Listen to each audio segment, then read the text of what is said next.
Jabalpur division insurance employees union का 57वां वार्षिक अधिवेशन Jabalpur division insurance employees union का 57वां वार्षिक अधिवेशन 6 जुलाई को मदन महल स्थित होटल बगड़ाइन में सुबह 10 बजे से आयोजित हुआ।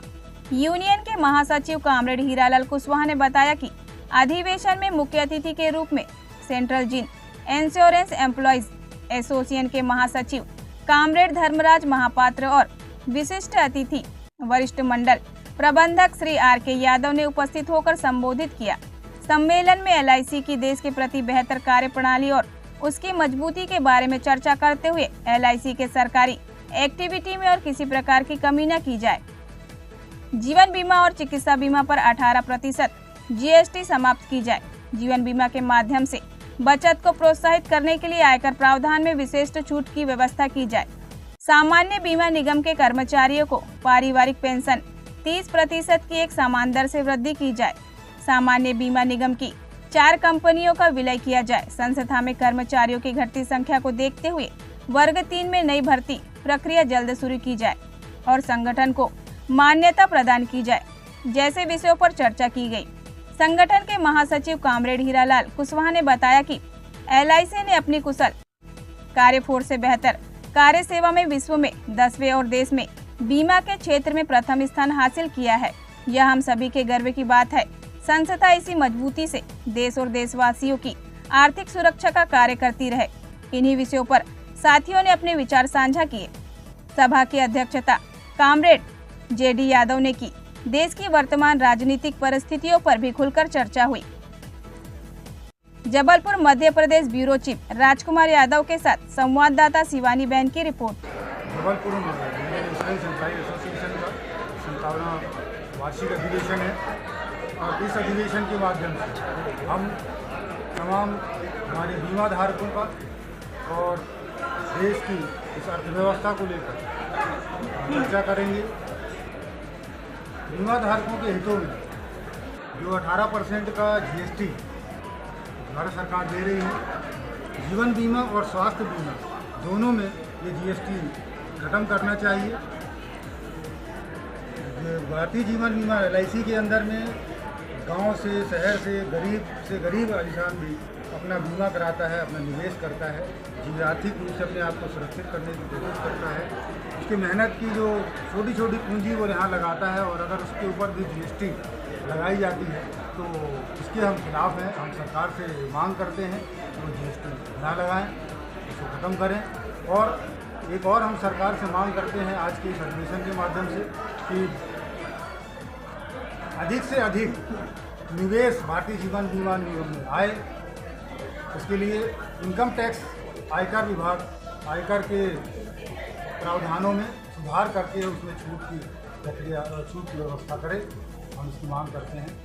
आपका नाम? आप आज इस सम्मेलन के दौरान ऐसे कुछ देखा जा रहा है कि जो पुराने पेंशन नए पेंशन का बहाल का भी ऐसा कुछ है क्या, ऐसा कुछ रूल? हाँ, हम पुराने पेंशन की मांग करते हैं, नई पेंशन का हम विरोध करते हैं क्योंकि नई पेंशन जितने भी संस्थानों में दी गई है, आज नई पेंशन में लोगों को पेंशन के नाम पे कुछ नहीं मिल रहा है, सिर्फ छलावा के अलावा और कुछ भी नहीं है। ये सब जानते हैं। पेंशन को ख़त्म करने के माध्यम से ही आज सेना के अंदर भी, जो सेना के अंदर अपनी जवान जाते हैं और अपनी जान वहाँ न्यौछावर करते हैं, आज वहाँ पर भी उसको ख़त्म करने की दिशा में अग्निवीर के रूप में जो लाया है उन्होंने, इसका भी अभी वर्तमान सरकार के अंदर जो उनके गठबंधन के सहयोगी हैं उन्होंने भी मांग की है कि इस चीज़ पर चर्चा और विचार करें और उसको ख़त्म करें। तो हम मांग करते हैं सरकार से कि नई पेंशन योजना को रद्द कर पुरानी पेंशन योजना लागू की जाए और सभी को पेंशन का अधिकार प्राप्त हो। हीरालाल कुशवाहा, महासचिव जेडीआई। एम्प्लॉय यूनियन के नेतृत्व में 57 कॉन्फ्रेंस का आयोजन हमारे मंडल कार्यालय के नज़दीक होटल बग्गा में आयोजित किया गया और इस कार्यक्रम में हमारे 21 शाखाओं से महिला पुरुष साथियों ने शिरकत किया है। इस कार्यक्रम के चलते हम जो सरकार की पॉलिसी हमारे पर लादी जाएगी, सरकार के द्वारा जो भी हमारे पर आक्रमण किए जाएंगे, उस संदर्भ में हम आगे चर्चा करके हमारी सुरक्षा और एलआईसी की सुरक्षा के संबंध में चर्चा करेंगे और नई भर्ती जो है उसकी पुरजोर मांग हम यूनियन के द्वारा करते हैं और हमारी यूनियन को मान्यता देने हेतु भी इस वर्ष से लगातार हम संघर्ष करेंगे और LIC की सुरक्षा के लिए हम प्रतिबद्ध रहेंगे। मांगे नहीं मानी सरकार ने तो क्या आंदोलन होगा? मांगे तो सरकार तो 1956 से नहीं मानती आ रही है, लेकिन हम संघर्ष करके उसको हासिल कर रहे हैं, आगे भी हासिल करेंगे। उसको प्रदर्शन होने वाला है क्या? कैसा कोई नया प्रदर्शन करेंगे क्या? अब सरकार की तरफ से जो आक्रमण हमारे सामने आएगी तो हम उस पर चर्चा करके आज की मीटिंग में उसको आगे बढ़ाएंगे। आपका नाम? JD Yadav, Jabalpur division insurance employees union president. आज जो अधिवेशन हुआ क्या आपको बताओ? देखिए, ये Jabalpur division insurance employees union जो central zone insurance employees association और all India insurance employees association का मंडलीय इकाई है, इसका वार्षिक अधिवेशन जबलपुर में चल रहा है।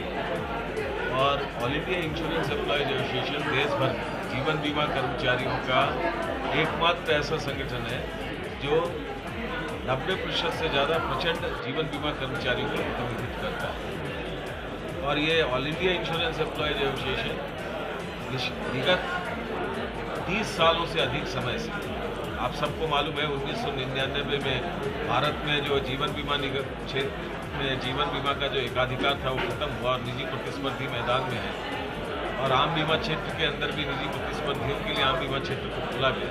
उसके बाद से भारत की आम जनता की जो बचत है, जिस बचत का इस्तेमाल देश के विकास के लिए होना चाहिए, इस समझदारी के आधार पर भारतीय जीवन बीमा निगम के निजीकरण के खिलाफ निरंतर रूप से संघर्ष है।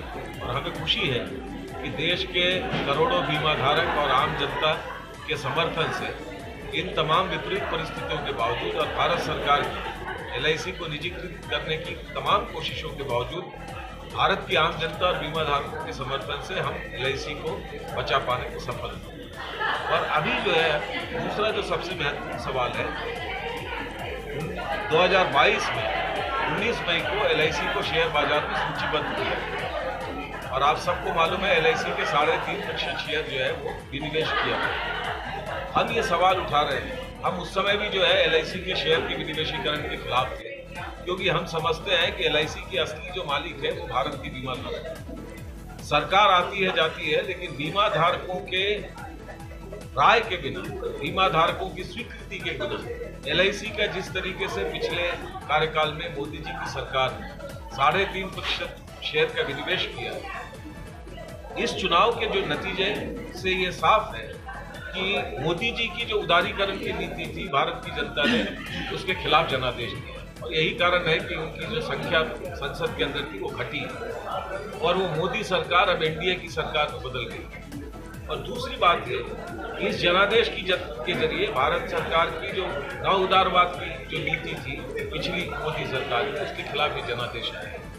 इसलिए हम ये मांग कर रहे हैं कि LIC के और शेयर का विनिवेश नहीं होना चाहिए और ये भारत सरकार के संपूर्ण नियंत्रण में रहना चाहिए। दूसरा हमारा मांग है